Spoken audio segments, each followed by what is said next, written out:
Short question to our speakers before I will give back the floor to the audience about the Eastern Partnership Initiative in terms of promotion of democracy. Do you believe that the initiative itself that falls yet short from a promise of enlargement, an enlargement promise that was so critical for Central Europeans, including my country, Poland, to really reform, really become democratic? Does the lack of this enlargement perspective allow the Eastern Partnership Initiative to be a true democracy promotion tool? And if yes, what kind of instruments does this initiative have to help the countries, the 6 countries, truly move and reform? Let's start maybe from the Minister of Armenia, Zohrab. Could you start? Thank you very much. I think the conceptual approach, so far as Armenia is concerned, is somewhat different. Democratization is about Armenia. This is the most difficult point we have to make to everyone around us. In April and May 2018, Armenia has demonstrated the depth, the strength of the institutions which could absorb such a shock and move us to a very good level of democratic progress. This was something that wouldn't happen overnight, something that was building up over years. The institutions of the public, the civil society, all other institutions, the media, the state institutions, and so on and so forth. Our country has seen some very difficult moments in its history. We have the tragedy of 2008. We have other such trippings in the democratic progress. 2018 was a moment of, a very important step forward. But all of this is about Armenia. Absolutely. Absolutely nothing to do with geopolitics. And this is the most difficult point we have to make to all our partners. So Armenia, is EU relevant? Is the relation with the EU relevant? But this is where I'm coming to. Because this is all about values, and these are our values. The values that we chose to build our country when we became independent in '91.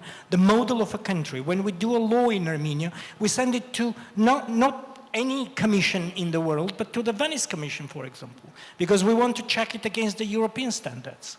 It is in this context that the European Union, throughout 27 years, 28 years, it has been one of the fundamental pillars of Armenia's security architecture, exactly in that point, in the point of strengthening, instilling, the values and the capacity to pursue these values, which is institutional.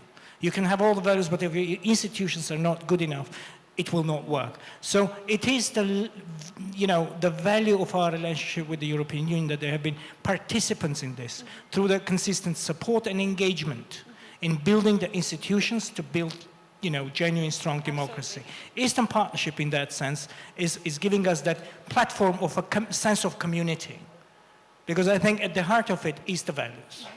So the value of the Eastern Partnership is the auxiliary support to what we do at home through the sense of a community. That the 6, as I was making the point earlier, it's not neighborhood, it's part of Europe. And it is the value-based relationship that we have.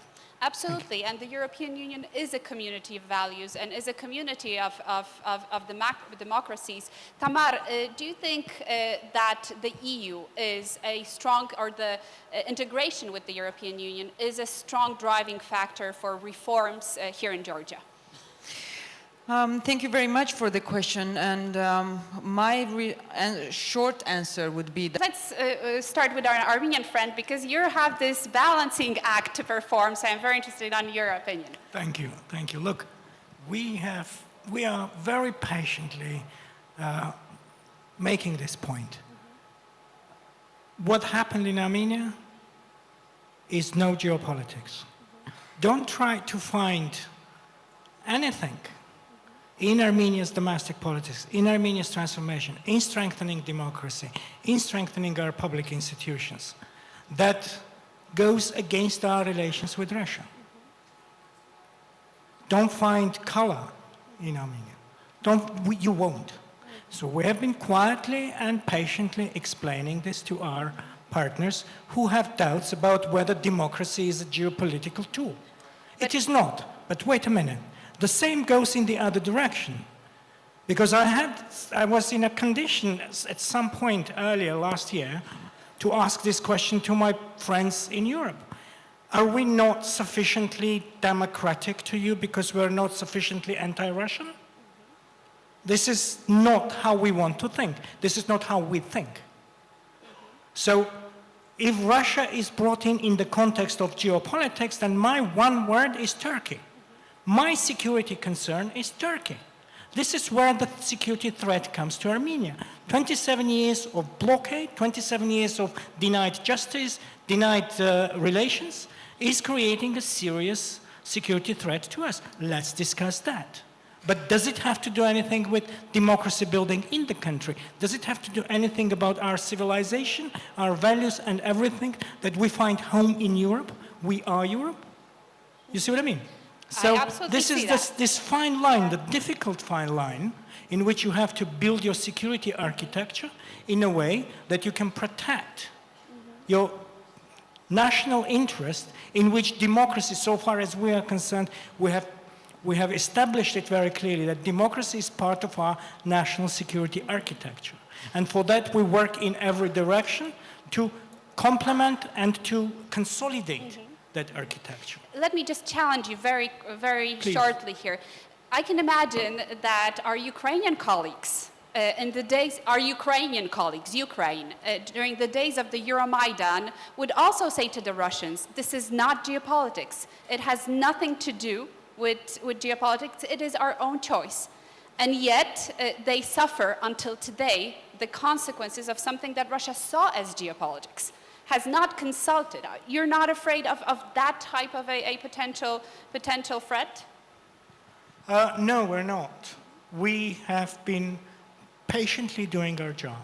We haven't done anything in our foreign policy that would challenge that rationale on which that the foreign policy is built. So where did Ukraine go wrong? That I will certainly skip. Okay, thank you very much. Thank you very much. In fact, a very difficult, challenging question has been raised about the socio-economic support to values. In the first panel, I think there were some very interesting debates about the retreat of democracy, the challenges to democracy, human rights, which have become such a cheap currency in international relations. This is all heartbreaking. This is all very true. Socio-economic, I mean, we're all looking in different ways about the way in which we can consolidate our development agenda. Now, to what extent we compromise our values is the consistent challenge. There are other new partners, so to say, new opportunities, new avenues opening up for socio-economic diversity and diversification and development, which the question of conditionality is pushed to the back. Values are not important. Now, this is a serious challenge to all of us. And now I'm saying this is not about the European Union, Eastern Partnership, this is about the whole of Europe. And this is a very difficult question. European Union has been with Armenia for 28 years. We know the value of this very enhanced and comprehensive relationship that we have with the European Union over 28 years. For this 28 years, which is the name of our agreement. Interestingly, and it was a very, a relationship of maturity and true friendship that we have been able to negotiate this particular agreement, which is basically everything but the DCFTA, everything association but DCFTA.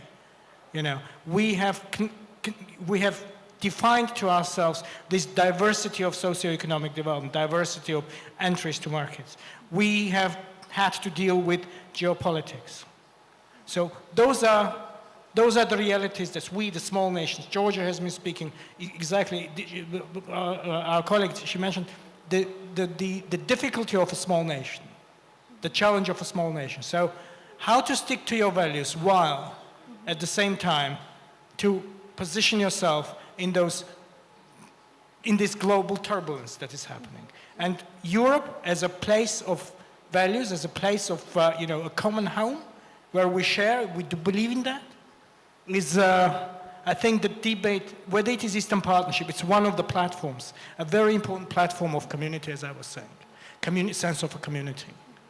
Well, the use of this platform in the broader context of how we deal with the challenges to what we call common values is what's going to chase us in these coming years.